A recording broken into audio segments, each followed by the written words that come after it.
تو پی M L Q نے اپنا مطالبہ جو رکھا وہ چیف منسٹرشپ کا ہے، تو کیا شہباز شریف صاحب یہ قبول کر لیں گے کہ چودھری پرویز الہی چیف منسٹر پنجاب ہوں؟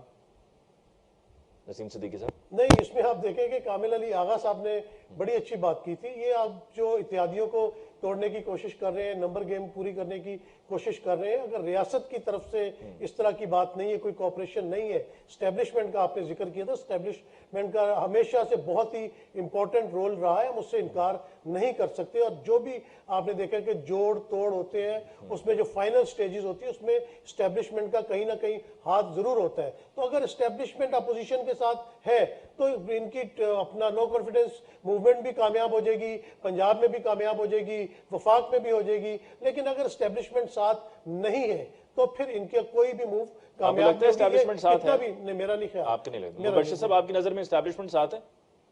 جی میرا خیال ہے کہ یہ ایک ٹرکی قسم کا اس کا جواب ہونا چاہیے. وہ آپ اس طرح کہہ سکتے ہیں کہ کچھ ایلیمنٹس جو ہیں اسٹیبلشمنٹ کے وہ ساتھ ہیں اور بہت سے نہیں ہیں. تو ایک وہ اسی لیے میں نے لفظ استعمال کیا، بڑی ہی کنفیوز سچویشن ہے. اور دوسری طرف یہ جو میں نے شاید کمزور والے ساتھ ہیں اور مضبوط والے ساتھ نہیں ہیں. جی مبشر صاحب، آپ کو یہ چیف منسٹرشپ کے حوالے سے کیا لگ رہا ہے؟ اگر چودھری پرویز الہی صاحب کی طرف سے مطالبہ کیا گیا ہے کہ جی چیف منسٹر ان کو بنایا جائے تو وہ ساتھ دینے کا وعدہ کر لیں گے؟ جی دیکھیے، میں دوبارہ ذرا تھوڑی سی بات میری اگر 30 سیکنڈ کی ہو جائے. پی ٹی آئی کے اندر بہت سے ڈیسیجنس ہیں پاسبل، جو مطلب ان سے رابطہ کر رہے ہیں کہ ٹھیک ہے کیونکہ نیکسٹ الیکشن بھی انہیں نظر آ رہا ہے، اور اس کے علاوہ بھی انہیں کوئی اتنی خاص لفٹ نہیں مل رہی ہے. وزار صاحب کے حوالے سے ان کی اپنی ریزرویشنز ہیں، حلقوں میں وہ جا نہیں رہے. تو ایسی صورتحال میں اگر ایک بنچ آپ کے پاس آ جائے تو شاید آپ کو چودھری پرویز صاحب کی ضرورت بھی نہ رہے. لیکن ہاں مجھے یہ پتا ہے کہ آصف زرداری صاحب نے، چونکہ ان کا اسٹیک وہ نہیں ہے پنجاب میں، اگرچہ فیوچر کے لیے ان کا اسٹیک بہت بڑا ہے، وہ اس بات کے حق میں ہے کہ چودھری صاحب کو دے دی جائے. اور اس پہ شروع میں کچھ وائسز آئی تھی کہ جو صورتحال ہے اس میں پی ایم ایل این کو جو ہے وہ کوئی بھی نہ فیڈرل میں اور نہ ہی پنجاب میں ڈرائیونگ سیٹ پہ نہیں بیٹھنا چاہیے. یہ بھی ڈسکشن ہوا. تو کہیں کہیں سے یہ سپورٹ بھی ہے کہ ٹھیک ہے جی، اگر we can get rid of Imran Khan by giving C M ship to Chaudhry Pervaiz we should go for it. تو اس طرح کی باتیں ہوئی ہیں اندر، ابھی طے ہونا باقی ہے. اور یہ جو لانگ مارچ شروع ہوا ہے بنیادی طور پہ اسی کے دوران کنسلٹیشن جاری ہیں. اور یہ جہانگیر ترین صاحب کا بھی انگلینڈ جانا جو ہے یہ کسی حکمت سے حال ہی نہیں ہے کہ اچانک وہ ایک اچھے خاصے فٹ آدمی ہیں جو اچھے خاصے فٹ آدمی نہیں ہے، ان کو بڑی سخت اس وقت میڈیکل پرابلم. دوسری بات مشرف بخاری صاحب، آپ ماشاءاللہ تجربہ آپ کا بہت زیادہ، ہم تو کچھ یورپ میں پھرتے رہے، آپ تو پاکستان میں سیاست اور صحافت کرتے رہے. یہ بتائیے گا کہ یہ جو آپ نے پی ٹی آئی کے بنچ کی بات کی ہے تو کیا ان کے اوپر فلور کراسنگ نہیں لگے گا؟ اگر ان کو اپنی ٹکٹوں کا اتنا فرق، ٹکٹوں کی اتنی فکر ہے تو ان کے اوپر تو لگ جائے گا اپنا یہ ڈیفیکشن. جی میں عرض کر دیتا ہوں، اگر فارورڈ بلاک کی صورت میں آئیں گے تو تب آپ کیا کہیں گے؟ جو کہ ابھی پی ٹی آئی کے اندر مثالیں موجود ہیں پی ایم ایل این کے فارورڈ بلاک بنا تو سکتے ہیں، لیکن آپ ووٹ آف کانفیڈنس یا گورنمنٹ کی کسی بھی موو میں ووٹ نہیں دے سکتے ادروائز کہ آپ ریزائن کر کے دوبارہ ویسے اس میں نسیم صدیقی صاحب ایک اور چیز یہ بھی تو ہے، ایک اینگل یہ بھی ہے کہ اگر ڈیفیکشن کا کلاس لگے گا تو اس وقت ووٹ آف نو کانفیڈنس تو کامیاب ہو جائے گا. ڈیفیکشن کا کلاس جو ہے وہ بات کا مرحلہ ہے، اور پھر جب ہوگا ان کو اگر نہ اہل قرار دے دیا جاتا ہے تو پھر دوبارہ سے وہ جب الیکشن میں جائیں گے تو جو ابھی ماحول بنا ہوا ہے مہنگائی اور تمام معاملات کو لے کے، ہو سکتا ہے کہ وہاں سے ری کنٹیسٹ کر کے انہی کا candidate P M L N کے کینڈیڈیٹ ہو جائیں گے تو الیکشن نہیں لڑ سکیں گے کوئی اور کینڈیڈیٹ. نسیم بھائی میں بھی یہی عرض کرنے لگا تھا، جس دن ووٹنگ ڈے ہونا اسی دن تو ڈیفیکشن کلاس نہیں لگنا نا، وہ تو اس کے بعد لگے گا. پہلے ڈیفیکشن کلاس تو بعد کی بات ہے. مبشر صاحب مجھے اجازت لینی ہوگی، رننگ شارٹ آف ٹائم. آپ کا شکریہ ادا کرتے ہیں کہ آپ نے ہمیں ٹائم دیا. نسیم صدیقی صاحب آپ کو بہت بہت شکریہ. ناظرین اس کے ساتھ ہی ہم لیتے ہیں بریک کے بعد ملاقات ہوگی، ہمارے ساتھ رہیے.